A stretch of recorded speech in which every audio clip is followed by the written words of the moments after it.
Okay, so abot tayo sa puntong ito na kailangan natin mag-decide ng ating mga Big Four duos para sa Celebrity Collab Edition ng Pinoy Big Brother 2.0.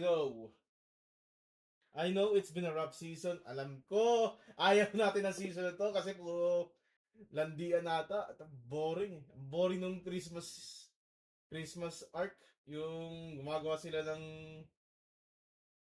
pamasko. Tapos, dumating mga magulang nila. Naburingan lang ako doon. And then, yung New Year's ball nila na parang balagtasan. Yeah, that is boring. They need to bring back yung ginawa nila doon sa season nila Mika, yung unang celebrity collab. Yung dumating yung mga dating housemates tapos niro-roast nila. Parang inaasar pa nila yung mga matirang housemates. Yeah, yung the roasting. 'Di ba? Yung Dasby, 'di ba? Grabe yung roast doon. Grabe yung ano eh. Grabe yung pang-roast doon sa sa mga tao doon, lalo na sa Dasby. So, si Michael Sager, yun siya yung yung madaldal doon saka si Scarlet Witch. So, sana ibalik yun this season. I really enjoyed that. Okay, so let's go Big Four Kapuso. This is Big Four Kapuso. Of course, there's Heat. Okay, there's Caprice. So, ang maglalaban na lang dito is Ashley, Marco, Sophia, and Princess. Aha. Marco is a wild card. And Princess, ilang beses na siyang na-nominate and she survived. So, these two have established fandoms. Ashley, I think minsan lang siya ma-nominate, although she got nominated recently, and she has enough funds to barely clutch yung pagiging safe niya sa pagka-evict. I'm more concerned about Sophia here. Si Sophia kasi never pa siya nominate and she is more of yung sa kusina.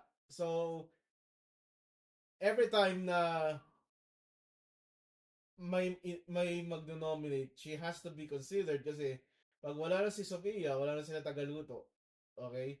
Ang mga instance lang na pwede matalo o manominate si Sophia are like direct nominations, yung auto nominations pagkatalo sa task. Like what happened to Determined Wars, hindi sila na nominate automatically. Or yun nangyari this last yun. So pagkatalo yung grupo ni Sophia, 'di ba? Eh nominate siya kagad. Yun nangyari this week. So, parang wala pa akong data sa fandom for Sophia. Okay? I'm thinking Ashley has a strong enough fandom to be at the top 3 ng Kapuso. So it's all left to Marco, Sophia, and Princess. I am more inclined to put Princess in the Big Four. I think Sophia is on a situation na pag siya ay na-nominate, it's over. Okay? Because I don't really see some rabid fans para kay Sophia. Sure, may mga community votes, di ba? Pero yung mga, I rarely see people mobilizing for Sophia in the social media space. I could be wrong at sila yung silent but deadly potential. Pero tingin ko at this rate, I don't think there's enough fandom for Sophia to get nominated. And of course, Marco already eliminated. Never, who knows? Yeah, but I'm kicking out Marco just for that fact. Okay, that's my big for Kapuso. Let's go to Kapamilya. I'm going for Joaquin. Yeah, he's a strong contender. I'm going for Lela. Okay. I'm surprised that the internet actually likes Lela. Okay, like most of them considering her big porn material, even though she has the most violations in the household. I don't see the logic in that, pero sure. Sige. Ano eh. Yun naman masasabi ko eh. So, either way, Lela is going to be top 2. Joaquin and Lela. Now, it's all left to Crystal, Eliza, and Carmel. Okay. And Miguel. Sorry.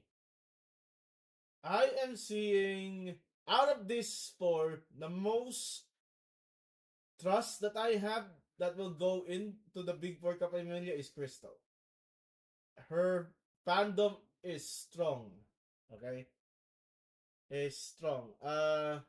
I'm more considering Crystal to be like the Mika type na malakas yung fandom. I don't think Mika is much of a task slayer as well as Brett, Brent, si Brent Manalo. Alam ko, hindi sila masyado task slayer. Mga task slayer sila Lang, di ba? Si Josh ata, task slayer noon. Si River, si Ralph, si Will. Yun yung mga task slayer nun sa 1.0 eh. I think Mika somewhat on the same level as Crystal. Malakas yung fandom. Mid on task. But I think it's going to be fine for me. So, the last Kapamilya one is either has to be Miguel, Carmel, and Liza. And I have to go in line with Miguel. I think Miguel has a strong fandom base. I think Miguel is also strong sa taas. Remember, siya yung grupo nila ni Crystal yung nagpanalo sa weekly task this week, di ba? Yung Jenga. It's Crystal, Miguel, and Heat. Ang naalis si Clifford. Which is very unfair kasi dapat kung sino na lang yung nanalo sa weekly task, dapat auto-immune eh. Pero sila yung nanalo sa weekly task, nanalo sila sa League Task Challenge, tapos ayun, naalis tuloy si Clifford. Sad na. Okay. So, yeah, unfortunately, Eliza and Carmel has to go. Carmel ang tatag nito eh. I think Carmel has the benefit of being in strong groups. That's why she is not nominated. The only time I remember Carmel got nominated is sa Determined Warriors, and that was Eliza's group. Yung decide niya, oh, let's put all my friends in one group. It would be a good idea. Woohoo! Mali. Okay. So we now have our Big Four Kapuso and Big Four Kapamilya. What are we going to do? How do we split them moving forward? Okay, so let's zoom this one out and let's go to this. Yan. Para wala na yung nasa baba. Okay. Duo number 1. I hate to say it, but this is the duo number 1. Okay? You know what? It's Joaquin and Caprice. Lagi naman pinipili ni Joaquin si Caprice eh. The only scenario that I'm seeing na hindi magiging Joaquin Caprice is if Caprice gets the first pick and there's a chance she won't pick Joaquin. She would have picked Lela or Crystal dito. Or if ayaw ni Kuya na maulit yung duo. Which is unlikely kasi sa Celebrity Collab Season 1, pwede maulit yung duo. Okay? Pwede siya maulit. So, I'm seeing Joaquin and Caprice lock in as duo number 1. Okay, number 2. Heat. who would be Heat's best partner? Okay. Everyone is saying Miguel. Okay. And I agree. I think we see a future that would uh that could circulate between Miguel and Heat. Uh, I can see it. Heat could also pick Crystal. I'm not sure if Heat would pick Lela, but Heat and Crystal have teamed up before. Heat and Miguel have teamed up before. But considering men like to team up with men here most of the time kasi may nakita ko mga grupo na puro lalaki lang, di ba?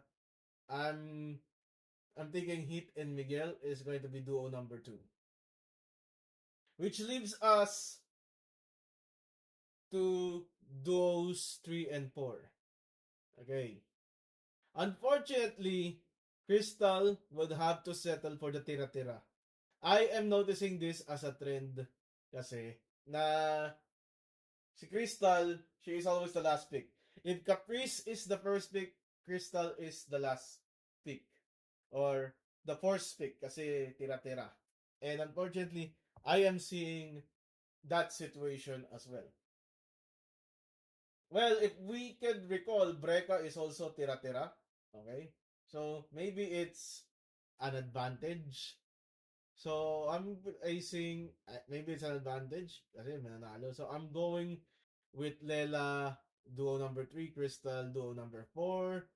Okay? So, we expand the list further.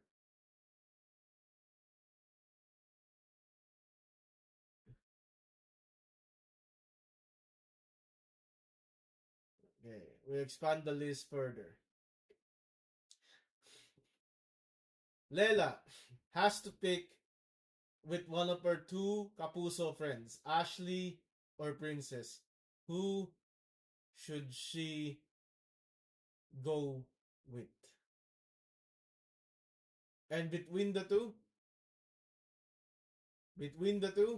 that Lela is more comfortable with to be to go along with very kindly or para may advantage siya sa mga tasks ahead.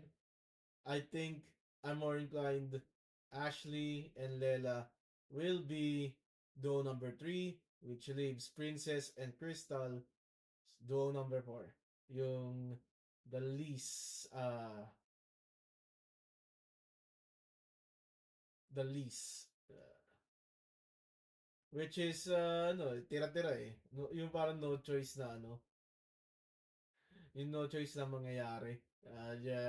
Yeah, I have to settle with Princess because she's the last pick or something. Pero nevertheless.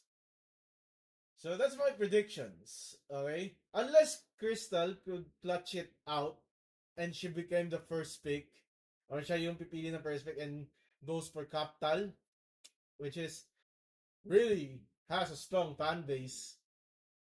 This is likely the going for me ito yung likely na big four duos na makikita ko sa Pinoy Big Brother Celebrity Collab Edition 2.0. Yeah. Joaquin needs a nerf, guys. Kuya, pakin-nerf si Joaquin for picking Caprice all the time. Share naman niya si Caprice, please. He needs a nerf. Okay. Peace.